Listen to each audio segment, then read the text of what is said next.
The film starts in the ocean as a Russian submarine, the Sevastopol, is transporting a highly dangerous computer device underwater. The device is accessed using a special cross-like key that is split in two. The crew aboard the submarine notice what appears to be an enemy sub nearby launching a torpedo at them. They fire their own torpedoes, but soon are surprised to discover both the other sub and their torpedoes disappear, as if they were never there. The crew's own torpedo comes back toward them and destroys the sub, killing the whole crew on board. Ethan Hunt is visited by a rookie IMF agent. Food delivery? Hello? Who brings him his new mission log under the guise of being a food delivery worker. The mission comes directly from IMF Director Eugene Kittredge, who informs Ethan of the key and that it is being used for something potentially catastrophic. Kittredge also mentions that Ilse Faust seems to have gone rogue and is in possession of one half of the key. What should concern you is the involvement of your friend, Ilse Faust. And there is a bounty on her head for $50 million. He adds that the mission involves someone from Ethan's past, the person who is the reason he joined IMF. Ethan goes to the desert in Namibia where Ilse is hiding out. He alerts her to his presence before a group of mercenaries pursue Ethan on horseback in the middle of a sandstorm. The mercs follow Ethan to Ilse's hideout, where the two fight them off with their guns, until it appears that Ilse has been fatally shot.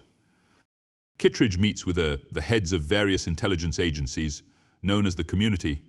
They report on the computer device known as the Entity, which is rapidly self-learning and sentient, having been involved in several network infiltrations, including the Russian sub. You don't want to kill it, sir. You want to control it.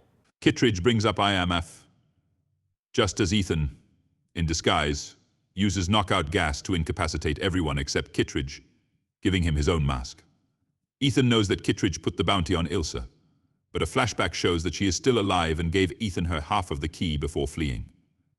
Kittredge warns Ethan that whatever he is about to get himself into now is unlike anything he has faced.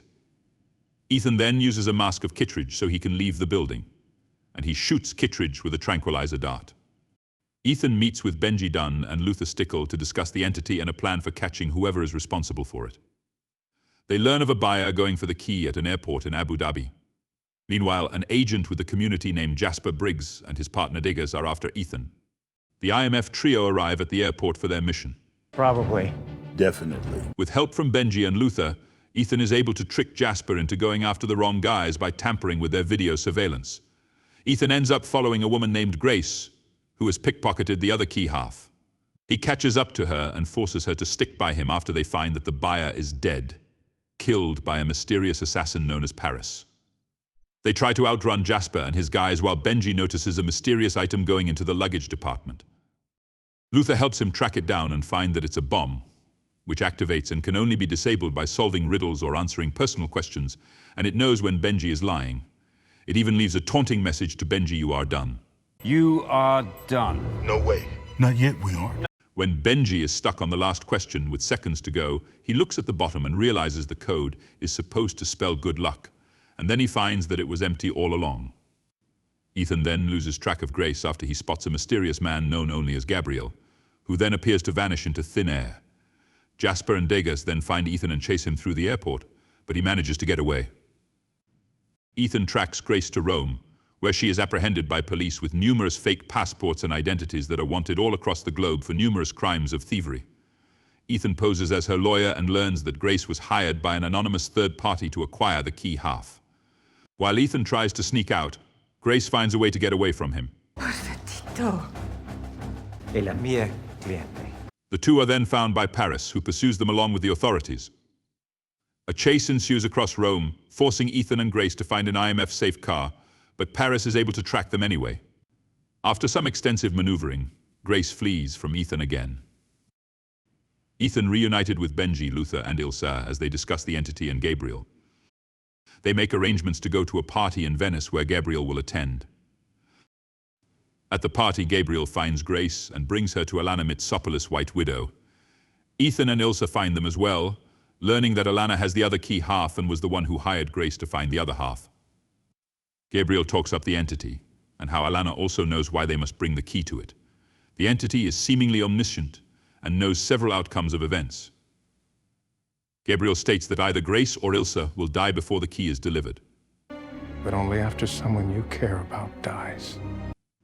Despite Ethan trying to convince her not to work with the villain, Alana remains firm in her decision. The team scatters as Grace runs through the streets, only to be caught up to by Gabriel by the canal. Ethan tries to run toward her, but the entity poses as Benji to send him in the wrong direction. This isn't Benji. No, it's not. He is found by Paris, who fights him and is defeated, but Ethan chooses to spare her life. Ilsa finds the two and fights Gabriel, ultimately ending with him fatally stabbing Ilsa. Ethan is too late as Ilsa is gone. Grace joins Ethan, Benji, and Luther as she feels remorse for Ilsa's death, but Luther assures her that she is not to blame.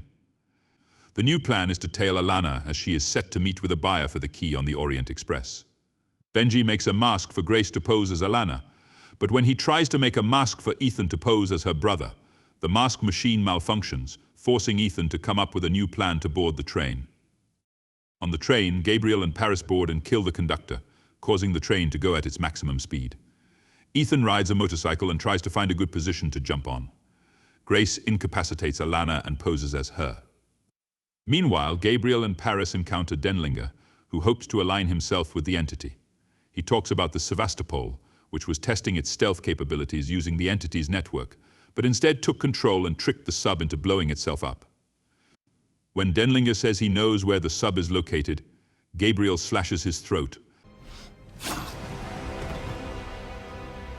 and then prepares to kill Paris, saying that she will betray him. You will betray us. He stabs her and flees. Ethan misses his opportunity to ride onto the train via motorcycle, so he has to parachute off a cliff and time his landing precisely. Grace then meets the key's buyer, who turns out to be Kittredge. She considers taking the money as payment, but feels like she is selling her soul and rejects the payment. She pickpockets the key, but her disguise is soon compromised when the real Alana wakes up. Gabriel's goons try to go after Grace, but Ethan crashes through the window in time. Ethan goes after Gabriel while Jasper and Degas are also on the train and go after him.